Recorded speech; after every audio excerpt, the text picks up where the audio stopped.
So I can't believe that the 2021 season is literally starting in 3 weeks. We know the opening night games with the Lakers and Clippers and the Bucks and Warriors. And today I'm going to be giving you guys my final 2021 NBA season predictions here for a video. So these are for just fun because last year I made mine and some of them were completely wrong. I got a couple right, but some of them were completely wrong. And then we could sit back, laugh at it, react to it a couple months down the line after the season ends. I don't know if anybody will get injured in the preseason. I am recording this on December 2nd. I don't know if a trade's coming as well, but what I know on this moment is what I'm going off of. So I'm going to be giving you guys my Western Conference predictions, my Eastern Conference predictions, my finals predictions, giving you all my awards and what I think is going to happen in each award, my All-NBA first, second, and third teams, my All-Defensive first and second teams, and both my All-Rookie teams. And then finally, I'm going to be giving you guys 5 coaches that I think could be fired or let go at the end of the year, and 5 players that I think could be traded at the end of the season. So drop a like if you guys do enjoy these videos, and remember, this is just all for fun, and without further ado, let's get into this. So we'll start out with my Western Conference predictions. My 15th seed is going to be the OKC Thunder.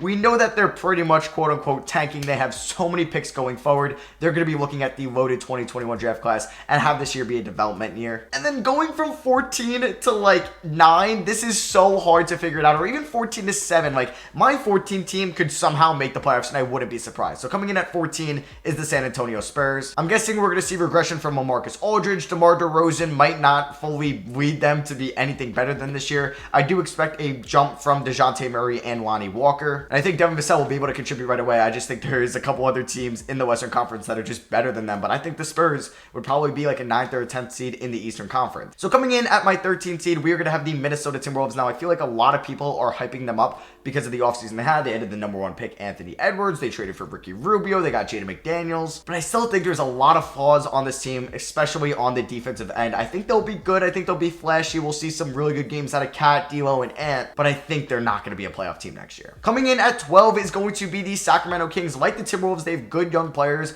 like De'Aaron Fox. I don't know if you want to count Buddy Hield as young anymore, but they have some good players. We'll see if Marvin Bagley can actually do something this year and not get hurt. But I think they have an overall solid roster. I think they'll be the 12th seed and maybe competing for the 8th spot. The Grizzlies are coming in at number 11. It's not because I think they'll regress. I just think the West is loaded, and they were a team that was so close to making the playoffs last year. And you have to remember, we have the play-in this year. So take that into effect when I'm making these predictions. And you can say the Grizzlies really didn't regress at all either. John Morant's going to be improving. Jared Jackson Jr., Brandon Clark, Dylan Brooks. They drafted Desmond Bane and Xavier Tillman. They have Jonas Valanciunas still. We'll see what Justice Winslow could do fully healthy. I think they're going to be good. I think they could flirt with a playoff spot as well, but they're coming in at number 11. And number 10 is going to be the New Orleans Pelicans. They lost Drew Holiday. They brought in Eric Bledsoe and Steven Adams. They drafted Kyra Lewis. I think we're going to see Lonzo, Zion, Nickeil Alexander-Walker develop this year, as well as Jackson Hayes and Brandon Ingram. And they could be a playoff team. I don't know. I just had to put somebody at 10. Number 9, we have the Phoenix Suns. Yes, they're the odd man out. I think there's just 8 teams better than them at the moment, which sucks because they deserve to be a playoff team. They're good enough, what I mean, is to be a playoff team. They added Chris Paul. They added Jalen Smith. They added Jay Crowder. They're a good team. They're just the odd man out for me. It sucks. And let's get into the 8 playoff teams. We have the Golden State Warriors as the 8th seed. As long as there's no injuries, especially to Steph Curry. Steph Curry gets a major injury, then I do not think that they are making the playoffs. But if everybody's fully healthy with Oubre, Wiggins, Draymond, Wiseman, I think they could take the 8th seed even without Clay. Moving on to 7, we have the Utah Jazz, who I think with the Warriors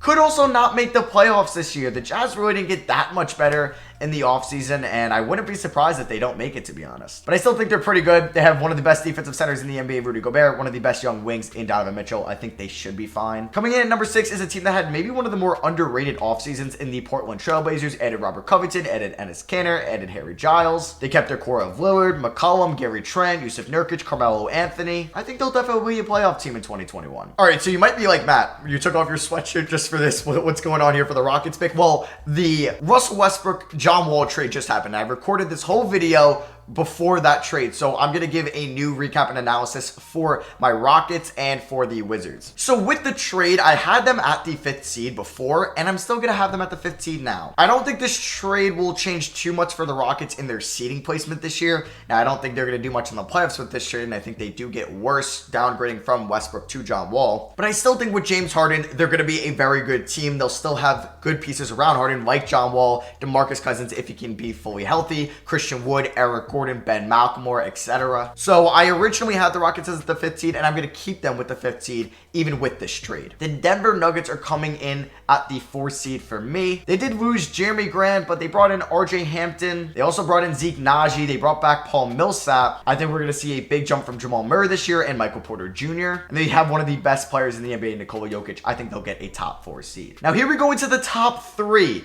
Kind of a surprising one here. I have the LA Clippers. I think we'll see our typical load management from Kawhi and PG. Like we saw in 2020, they added Luke Kennard and Nicholas Batum and Serge Ibaka, which are nice additions. They also, though, they lost Montrezl Harrell and Landry Shamet. I think they're going to be one of the better teams in the NBA. I just don't think they'll have the best regular season. And here's my surprising Western Conference pick. I have the Dallas Mavericks as the 2 seed. I think they're going to be a fantastic regular season team, barring no injuries to Kristaps Porzingis or any of their major contributors. I think Luka's going to have a phenomenal year, and I think they're going to be the 2 seed. They're my surprising pick. I didn't want to be plain and bland and have the Clippers at 2 and my 1 seed is the LA Lakers at 1. I think they're going to be a very good regular season team with Dennis Schroeder as an addition. Montrezl Harrell, I think they'll be very good. They also brought in vets like Wesley Matthews and Marc Gasol. AD is still in his prime, or maybe just entering his prime. LeBron is still going to be LeBron. They'll have solid bench players in Alex Caruso, KCP, and Kyle Kuzma. And I think they'll be the 1 seed. So going over to the Eastern Conference here, my 15th seed in the East is going to be the Detroit Pistons. They are tanking. I think they're going to trade a couple players throughout the year as well. They're a very young roster with 3 first-round picks in Killian Hayes, Isaiah Stewart,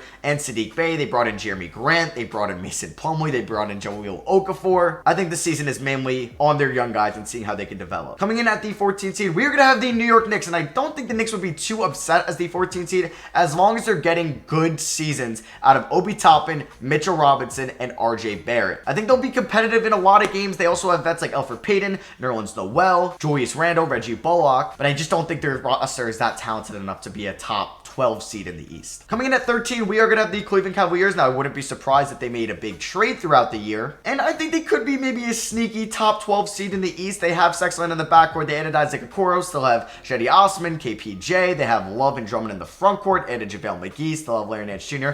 It's a solid roster. It's not that bad. I just have them at 13. This is where it gets tough. A team that had one of the more eventful off seasons are coming in at number 12 for me in the East, and that is the Charlotte Hornets. This was tough because I also think they could be a 9 seed or maybe even steal the 8 seed in the East. It's just kind of, I feel like the margin gap between the 8 seed and the 12 seed is going to be between like 4 or 5 games. And same with the Western Conference as well. But for the Hornets, they added LaMelo Ball, they added Gordon Hayward, still have Rozier, Devontae Graham, Miles Bridges, PJ Washington. It's a solid roster. I just think it's still young and inexperienced on some ends, and for their vets, mainly the 2 former Celtics, won't be good enough to carry them into a playoff team in the East. 11, we're going to have the Chicago Bulls. I do think they underachieved massively last year, and that might have to deal with coaching, but they have an incredible young core that is not panning out, and maybe that's going to change around this year with a new coach in Billy Donovan. They have Kobe White, Zach LaVine, Patrick Williams, Larry Markkinen, and Wendell Carter Jr. That's a solid young core that you could build around, and I think they will be flirty with the 8 seed throughout the year. I just have them at the 11th. Coming in at number 10, it's a team that's always been really around the 8th, 7th, 9th seed for the last like 5 years. It's the Orlando Magic. Well, I guess not like in 2018 because they had a top 10 pick, but you know what I mean. The Orlando Magic are kind of stuck in purgatory there. They won't have Jonathan Isaac for the full season. We'll see what their young point guards in Fultz and Anthony can do. They still have a former All-Star Nikola Vucevic, Aaron Gordon, who I think is one of the more underutilized players in the NBA. They still have vet wings like Evan Fournier and Terrence Ross. They have Chuma Okeke as a rookie this year, and I have them missing the playoffs this year for the first time in like 3 years. Okay, so coming in as the 9th seed in the Eastern Conference, I'm going to have the Atlanta Hawks. Now, originally,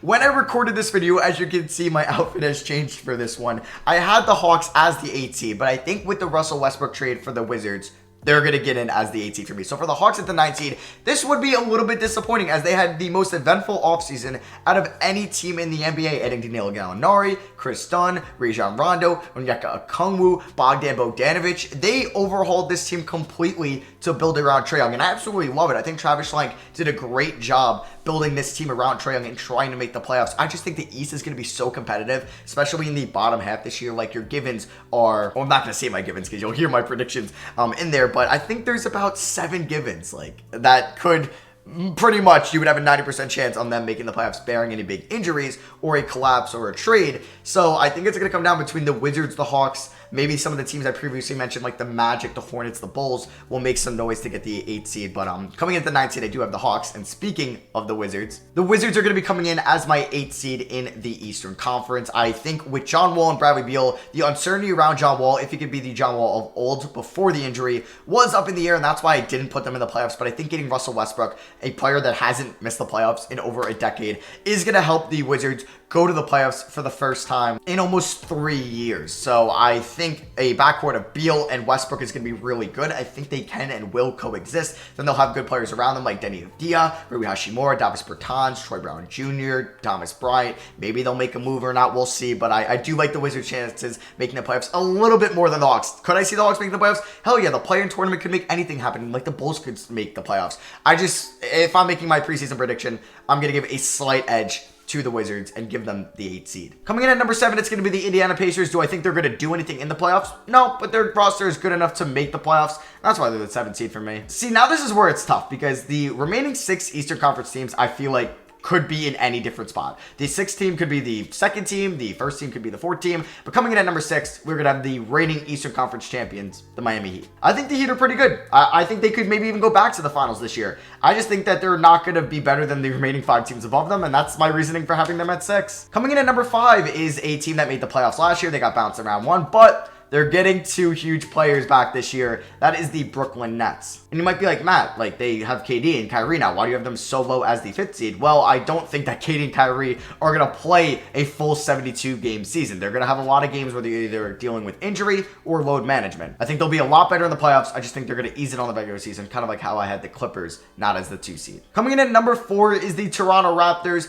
They did lose 2 notable big men in Marcus Gasol and Serge Ibaka. They brought in Aaron Baines and Malachi Flynn. They re-signed Fred VanVleet and Chris Boucher. They still have their best player in Pascal Siakam and vet and Kyle Lowry. While I don't think they're going to win it all next year, I think they're going to be very respectable. Got them at the 4 seed. Now going into the top 3. At 3, we're going to have the Philadelphia 76ers. Man, I love their offseason and what Daryl Morey did. I really like the Josh Richardson for Seth Curry trade. The Al Horford getting off that contract and bringing in Danny Green. They also added Dwight Howard and Tyrese Maxey, Isaiah Joe, and Paul Reed as well. They have a new coach in Doc Rivers. I think they're going to be good this year. I think they're going to be, as long as they stay healthy, I think they'll be a top 3 seed. Let's get into the top 2. At number 2, it's going to be the Boston Celtics. Now, I know Kemba Walker is going to be out for a couple weeks to start the year, but I think Tatum, Jaylen Brown, they're going to be good enough without him to carry that team to a really good regular season record. While I don't think they're going to be a championship team this year, that might spoil my pick later, I think they're going to be a good regular season team, and that's why I have them at 2. And at number 1, for the 3rd straight year, we're going to have the Milwaukee Bucks. Hate them,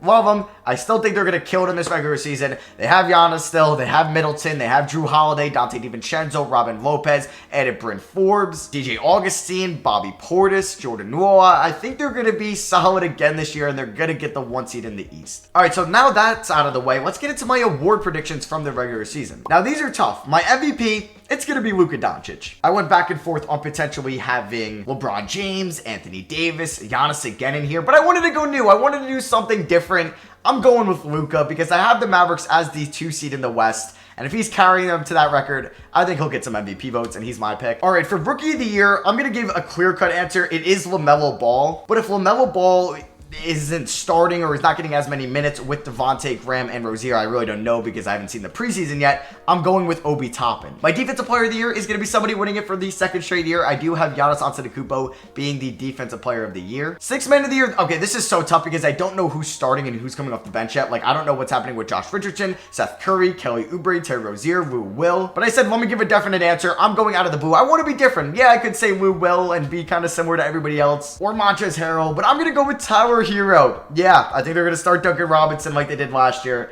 and he's my 6th man pick. Most improved player, I went back on so many different occasions. Originally, I had OG Anunoby, then I went to De'Aaron Fox, but I'm going to give you my clear-cut answer. I have it as Jamal Murray. He averaged 18.5 points last year, and I think he's going to break out this year, and he can average in the middle of the 20s, and will be the leading scorer for the Denver Nuggets, and he's my most improved player pick. Coach of the Year, I'm going to have Rick Carlisle. Like I said, I think Luka is going to win the MVP. I think the Mavericks are going to be the 2 seed. Why not give Rick Carlisle the Coach of the Year? And for Executive of the Year, I have the 76ers being the 3 seed, and I think they had a very good offseason. You could give this to Travis Schlenk or John Horst, but I'm going to give it to Daryl Morey of the Philadelphia 76ers. Now let's get into my All-NBA first team. I'm not going to go into too in-depth now. For this, Just to clarify, there is so many players that you could put on an All-NBA team. I left out like 15 guys, so I would have an honorable mentions list of like 15 different players. So if your favorite player or a player you think should have been on the second or third team isn't there, they're definitely in my honorable mentions. Don't worry. So for All-NBA first team, at the 2 guard spot, okay, this is a pretty boring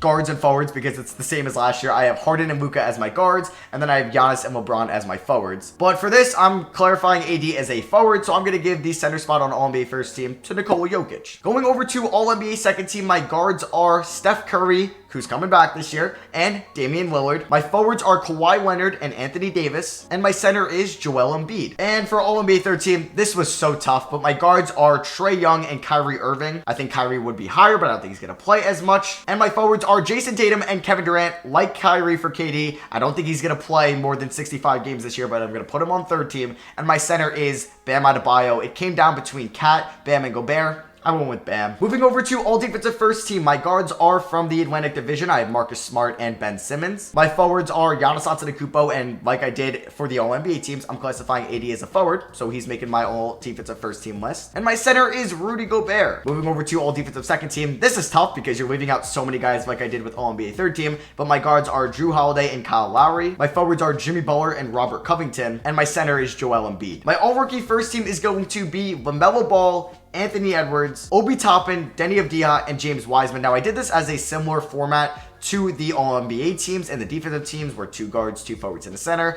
I don't think that's going to end up how it's going to be, but I just did that for this video. And then my all-rookie second team is going to be for the guards Tyrese Halliburton and Cole Anthony. My forwards are Isaac Okoro and Devin Vassell, and my center is Onyeka Okongwu. So here are 5 coaches that I think could be fired, or like the Billy Donovan scenario where they just part ways at the end of the year. And I ranked them from most likeliness to least likeliness. So Steve Clifford at 1. If the Magic underperform, I think they might just go in a different route rather than just being with the same coach next year and end up between like the 8th and the 10th seed again. Coming in at number 2, I have Luke Walton. If the Kings don't make the playoffs and the new general manager might be like with the owner, we might need to go in a different route. I think Luke Walton could get fired. For number 3, I have Ryan Saunders of the Minnesota Timberwolves. So kind of like Luke Walton and the Kings, if the Timberwolves underperform this year, they might just go with a different coach to go forward with their young core. 4, this might be more of a part way because they're in different timelines. Like this is Dwayne Casey of the Pistons. He obviously might want to win now, and the Pistons are rebuilding, so they might just part ways at the end of the year. And then 5, I have Scott Brooks of the Wizards. So if the Wizards don't make the playoffs, they might just go with a different coach that's maybe on the market. And then 5 players that I think will be traded.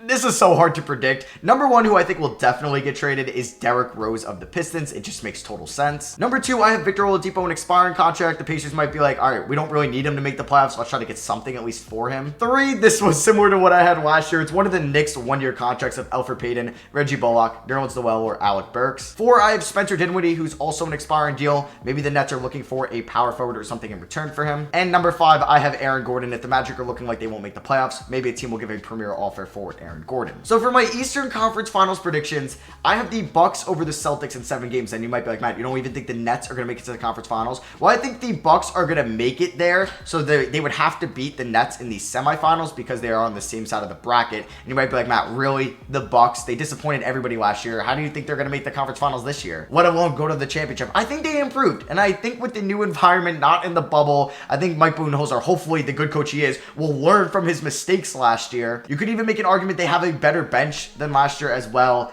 I'm going to be higher on the Bucks because I think a lot of people are going to go the Nets Celtics route, and I just maybe want to be different. I don't know. So I have the Bucks over the Celtics in 7, and for the Western Conference, I have the Lakers over the Clippers in 6. It would come down to a Lakers Nuggets semis and a Clippers Mavericks semis. I think the Clippers and Lakers will win. They'll finally meet in the conference finals. Everybody wanted to see that last year, and it didn't happen. But I think the Lakers will beat the Clippers in 6. And for the finals, I have the Bucks over the Lakers in 7. The only reason I chose this was because I want to see a new champion. Like, repeats are really cool. I just wanted to be different and give a new champion out, and I chose the Milwaukee Bucks. It's probably not going to happen. My preseason prediction last year was Clippers over the Sixers, so don't worry. It's probably not going to happen. This is just for fun. But yeah, that is going to be for me. I went over a lot, so if you guys can drop a thumbs up on this video, I would really appreciate it. Let me know if you disagree with anything here, and I'm sure you'll have at least one thing to disagree with. And once the season is over, we'll come back. I'll probably on my second channel, and we'll react to this fully. If you want to check out my second channel, though, I did react to my whole 2020 predictions, which was the same thing as this, and it was pretty fun to look back on. And if you could hit that subscribe button, I would really appreciate it. So thank you all for watching. I love y'all, and I'll catch you guys in the next one.